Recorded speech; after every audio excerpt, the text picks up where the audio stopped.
مسلمانوں کے گھر پلیں گے، مسلمانوں کے گھر مریں گے، مسلمان جنازے پڑھیں گے، دفن کریں گے، کفن دیے جائیں گے، ان کے لیے بعد میں اجتماعات بھی منعقد ہوں گے، ان کے نام پر لوگ دعائیں بھی کریں گے، جانے کیا کچھ ہوگا، بعد میں ان کی برسیاں بھی منائی جائیں گی، سیمینار بھی ہوں گے، لیکن جب قیامت کے دن کھڑے کیے جائیں گے تو عیسائیوں اور یہودیوں کے ساتھ کھڑے کیے جائیں گے، عیسائیوں اور یہودیوں کے ساتھ کھڑے کیے جائیں گے۔ یا رسول اللہ صلی اللہ علیہ وسلم، اس کی وجہ؟ تو حضور نے فرمایا رہتے مسلمانوں کے گھر میں تھے، پر ان کے دل عیسائیوں کے ساتھ دھڑکتے تھے، انہیں ان کی تہذیب پسند تھی، ان کے طور طریقے کو اپناتے تھے۔ من تشبہ قوم فہو منہم، اور جو کسی قوم سے مشابہت اختیار کرتا ہے وہ انہی میں سے ہوا کرتا ہے۔ میرے بھائی، اپنی مٹی پہ چلنے کا سلیقہ سیکھو، کسی کے سنگ مرمر پہ چلو گے تو پھسل جاؤ گے۔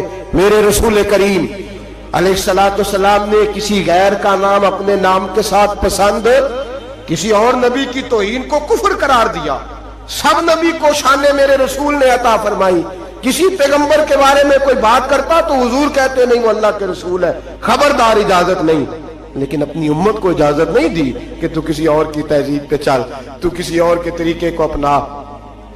آج ہم یہ سمجھنے سے قاصر ہیں کہ لوگ کیوں اس طرح کرتے ہیں، اپنی تہذیب، اپنے طور طریقے۔ 14 اگست کو بڑا مشہور کالم نویس ہمارے ملک کا، اس کو بڑے لوگ پڑھتے اور سنتے ہیں، اس نے کہا قوموں کا مذہب نہیں ہوتا، ملکوں کا مذہب نہیں ہوتا، مذہب تو انسانوں کا ہوتا ہے، ہر مذہب کے آدمی کو کھل کے چھٹی ہے، وہ جو مرضی بولے، جو مرضی کہے۔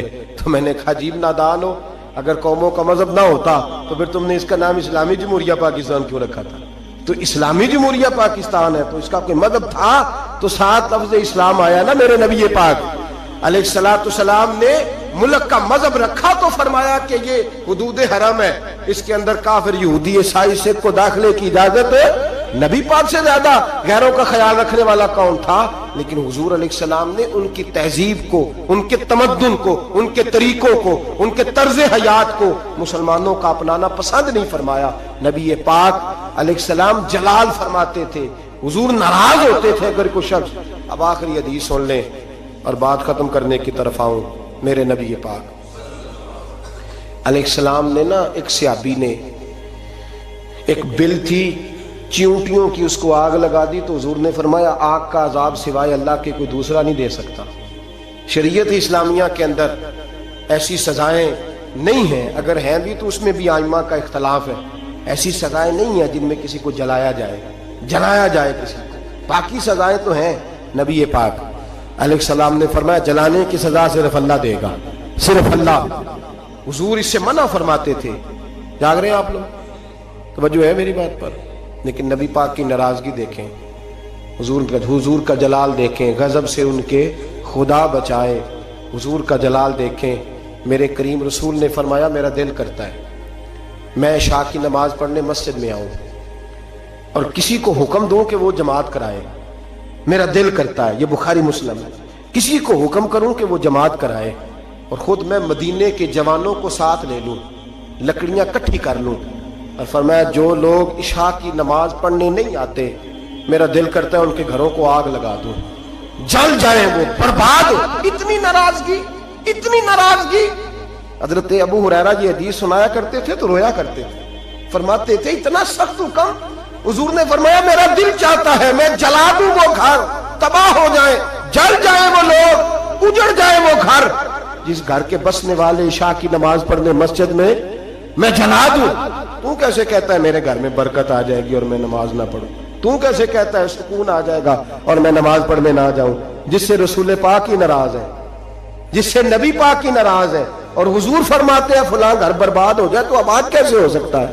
خدا نے ان کی زبان کو وہ اختیار دیا، جو نکلی منہ سے ان کے وہ بات ہو کے رہی۔ میرے حبیب پاک سید عالم علیہ السلام نے فرمایا دل چاہتا ہے جلا دوں، اگر مجھے عورتوں کا خیال نہ ہوتا، اگر مجھے بچوں کا خیال نہ ہوتا تو میں جلا ڈالتا وہ گھر۔ جو گھر کے رہنے والے کلمہ تو پڑھتے ہیں پر مسجد میں نماز پڑھنے کتنے ہم لوگ مزے کے ساتھ، ڈھٹائی کے ساتھ۔